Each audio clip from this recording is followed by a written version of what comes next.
How do you know if an overseas property is overpriced? You know, in most countries, there is no Zillow. There are no buyer's agents who are fighting for you. You oftentimes feel like you have to fend for yourself. Now, as someone who's done a lot of property deals overseas and pretty much done well with most of them, I'm going to walk you through some things you should consider to make sure that you don't overpay if you buy property overseas.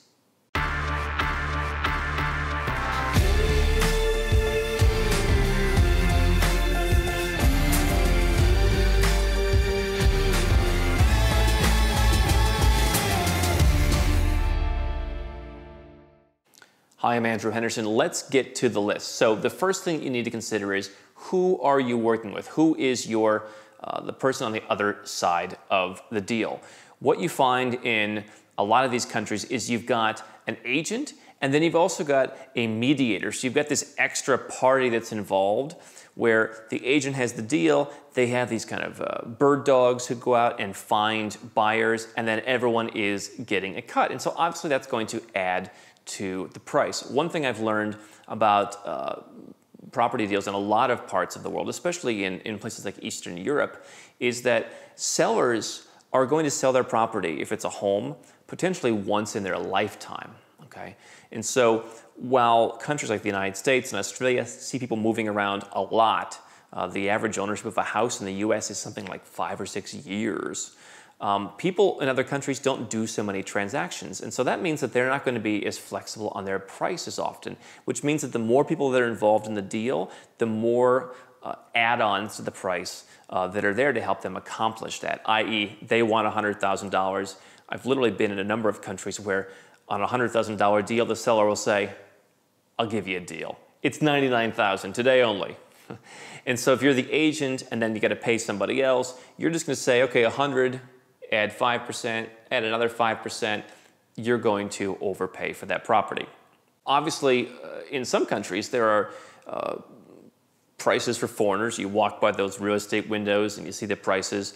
They may have a far different price for locals because those are agents that work with foreigners. And so that's, I think, a very important thing to consider is who is the agent, you know, as a person. What is their company all about? Particularly in Latin America, where I see a lot of US and Canadian investors, I see this as a big problem because you have all these agencies that only cater to foreigners. Someone came to me recently and they wanted to invest $1 million in like a townhouse in Central America. And this is one of those deals that is promoted to people at offshore conferences and things like that. And there's just absolutely no market for that kind of thing. They're selling the perceived value, they're selling the dream. In my experience, I mean, real estate developers anywhere in the world, they always sell the dream. It's always, you know, the woman in the negligee, you know, pressing up against the glass and looking at the skyline, and then they sell that image to you in the same way that, you know, you read, you know, FHM or Maxim magazine growing up, and you thought, I'm gonna be like that guy in the clothing ad, I'm gonna look like that guy, and then my life will be perfect. Real estate developers use the same thing. So that's universal. But when you add the element of expat real estate developers only selling to foreigners, you're often going to pay a lot more. I remember talking to one of my friends who's in the Istanbul real estate game about all the foreigners who would come, and they would buy the shiny new properties that were in the in-flight magazine. And back when the citizenship program cost $1 million, they were paying $1 million for apartments that now he's helping them sell for 300 grand. So you always want to be very careful, not only of new development. I rarely buy new development. I avoid it like the plague generally. Fun fact, most people in the real estate development are dishonest. I'd rather deal with a resale market. I'd rather take my chances and deal with individual sellers, individual investors. And I'm going to avoid stuff that's in the shiny in-flight magazine, especially if it's being sold to expats. One thing I can tell you from having run offshore conferences and having been very selective in the speakers that we allowed, there are people who will come. We never had any of these guys. We never let them speak. But there are people who would come and be, Andrew, we'll give you 30% commission. 30% commission on an investment shows you just how much margin there is in this expat space. So you want to avoid it. The next thing is, how do you find the deals? You know that saying, if you want something that no one else has, you have to do things that no one else will do. That's no different in real estate, especially overseas. Gems are hard to find. One thing, just to speak as we did on Turkey, Turkey has a lot of websites that are, again, developed for foreigners. The prices are really high because the websites are really slick. And you think, oh, wow, Turkey is an easy place to find property. No, people in Turkey determined there are a lot of people from the UK and Europe and elsewhere who want to buy property here, and we can position them, and we can sell them on what a great deal Turkey is, and it's so much cheaper than London. And they'll just come to these slick websites. Bulgaria, same kind of thing. There's so many like really sexy looking websites that you think it's so easy. But oftentimes those websites sell stuff that are vastly overpriced. Same as it's the same as the expat game. Okay, so you want to be careful where you're buying. You want to use local websites. I can tell you one thing that I've done is, in addition to having a full-time in-house R&D team, what we'll often do is we'll often go to countries and we'll hire people on a freelance basis to go in and tell us exactly what's going on. I just hired a guy recently in Skopje in Macedonia to make a list of like 100 different properties there. And what we found was they were about 40% cheaper than the one ratty looking website that I found that's in English. So if you're finding stuff in English and the country doesn't speak English, chances are you're going to overpay. Good gems are hard to find. Now let's get into the actual specifics of how you price a property. Obviously, yield is an important factor. People want a good return on their investment. Now, if we look at yield in a universal sense, any property in, say, Germany is going to be a terrible deal. I don't buy property in Germany because I just don't see as much growth potential. I see a lot of government restrictions. I see yields that are pretty low. But obviously, people have done relatively well in some cases in property in Germany. I like to look at yield. And so if I can be above 10%, I consider that a pretty decent deal. If I'm above 15%, I consider that an excellent deal. But really more importantly even than yield is what's the total return. In Cambodia, for example, yields have been squished as prices start to go up. But when you put together yield as well as appreciation, you can actually get a much higher number than just the yield. So you want to factor in both of those things. And so to do that, you really need that on-the-ground experience of what are people really getting for their properties. Because if you buy that aforementioned property that was in the In-Flight magazine, if you buy that thing from the real estate developer, your yields are probably going to be lower. Another important thing to consider when it comes to yield, don't fall for the guaranteed yield scheme. You buy one of these properties, oh, we guarantee that you'll earn 6% for the first 5 years. Do you know how they do that? They take the 6% times 5 years, they add it to the price. I've seen this happen so many times where people come, or I've talked to people in my network who they've seen it, where guy buys a property for 100 grand, he gets his yield, halfway through he wants to sell, and it's like, oh, this property's worth 50 grand. Why? Because the sales gimmick was guaranteed yield.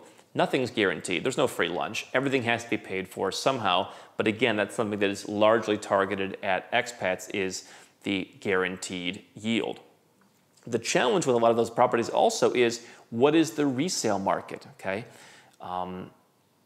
Driving around some of these cities, a lot of these brokers that target foreigners want you to buy properties that are in less desirable areas. I remember being in Istanbul and being taken out to this neighborhood called Esenyurt about 4 or 5 years ago. This is where a lot of the refugees live. They're still clearing out parts of Esenyurt that are like illegal settlements. And they're saying, oh, we're building this glimmering 50-story building in the middle of nothing. But you have to really resist that and understand that, what is the resale value there? Just because it's a glimmering 50-story building, who's going to buy there? Does a wealthy person who can afford that, who doesn't have the sexy sales pitch, are they going to want to come and buy in that building? Because you don't have the advantage of the sexy sales pitch when you're reselling. The next thing to consider is who are the buyers? Okay. Is there dumb money involved? Obviously, this is a concept that works in any kind of investment. When you have speculators, you might be the one left holding the bag. One thing that I think is germane to Nomad Capitalist is whenever you have investment immigration, you're going to get a worse deal. So when I was in Portugal a bunch of years ago, just as they were rolling out their golden visa program, property was insanely cheap. Okay. When I was in Hungary a few years ago, before they opened up some of their immigration. Property was insanely cheap. Once you have people, especially from China, because of both the volume and their love for real estate, but really once you open up any kind of investment immigration, prices are going to go up. Here in Montenegro, you've seen a lot of people coming and buying property, partially because they want to get residency, people from Turkey, people from Russia. That has driven prices up. And nothing wrong with that. But do understand that if you're buying real estate in Portugal now, when I was there about a year ago, prices had gone through the roof. I said, I don't even know how this is justifiable anymore. I don't know if this is a good investment, okay? And so unless you're getting in at the very beginning of some kind of golden visa program before prices go up, understand that in a good golden visa, in a good investment migration, in a good citizenship by investment program, that's going to drive prices up artificially. And the problem there is you can't control it, right? People go to one of the Caribbean islands, they get their passport, and they say, instead of making the donation, I'll make the smart investment and buy real estate. Well, all the people who bought real estate in St. Kitts and Nevis, for example, for $400,000, St. Kitts and Nevis then lowered the minimum requirement to, almost half that. Who's going to buy your $400,000 real estate in 5 years when you're allowed to sell it?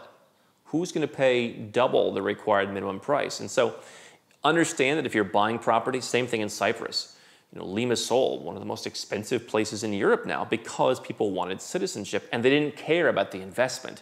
If you care about the investment, you have to make sure that you're doing investments that aren't buying into that hype, which is why when it comes to getting passports, I often recommend fast-track naturalization, which gives you more flexibility in your investments over a commoditized program like a Caribbean program or Cyprus or something like that. Okay? Another fact that's important is simply geography. Okay? When I came to Montenegro, my first thought was Budva, party capital, touristy, but wide open land. They're building buildings all over the place. There's so much land to build, whereas on the bay, you have a natural defense. You have mountains. You can only build so much. And I always thought that would be a better investment. So geography is important. Obviously, as in anywhere in the world, location is important. One thing that I do, at this point, I try and buy in locations that I believe will be grade A. Now, beach resorts and surf shacks and wine chateaus and those kind of properties inherently have they're softer investments because they're potentially harder to sell. They take longer to liquidate. Anyone can create a new beach resort tomorrow and eat away at your market. But if I'm in a beach resort, I'm going to buy next to the yacht club. If I'm in a city, I'm going to buy in the city center or in the central business district. I want grade A locations, even if that means I'm getting a smaller apartment or a lower quality, actual structure. The land is what is valuable. The structure depreciates, so keep that in mind. Really, the most important thing you can do is have the right people on your team and understand prices on the ground. That means you either need to work with someone who's done it before, or you need to go and you need to put the time into the ground to learn. I can tell you, any country where I've done multiple real estate deals, I've learned something every time. I learn how the local market works. I learned that, in this country, the seller isn't going to leave for 90 days once you buy their property. Or in this country, the neighbors can make your property worth less because they can restrict what you do, because it's not the government that gets to tell you how to build, it's the neighbors. And so you've got to find the right neighbors or else your project's going to be screwed. Every country has its own nuances, okay? The biggest thing I want to stress to people is if you're investing in Australia or the UK or the US, it's different. It's different in a big way, okay? And so my recommendation is to be on the ground or work with someone who is, because that way you can bypass all the commoditized deals, all the student housing nonsense, all the guaranteed return nonsense, and just get right to real deals, whether it's residential, whether it's commercial, whether it's hotel, whatever it is that you want, you get right to exactly that and not get mired in all of the international deals that are in English. If you follow these basic steps, I'll bet you can save between 10 and 40% on your next property purchase. Hi, I'm Andrew Henderson from Nomad Capitalist. I wrote this book, which you can find on Amazon, to distill a lot of the stuff we talk about in these videos and a lot of the stuff I've learned over the last decade plus traveling all around the world, teaching you about how to legally reduce your taxes, build your personal freedom, and create wealth faster. definitely get a copy of this book if you want to learn more. Now, if you want to watch more videos, make sure you subscribe to our channel and make sure you click the notifications bell so you never miss one of our new videos with more tips on how to go where you're treated best. And if you're already a 6- or 7-figure entrepreneur and you'd like to put these strategies in place for yourself, go to nomadcapitalist.com and learn about how I can help you.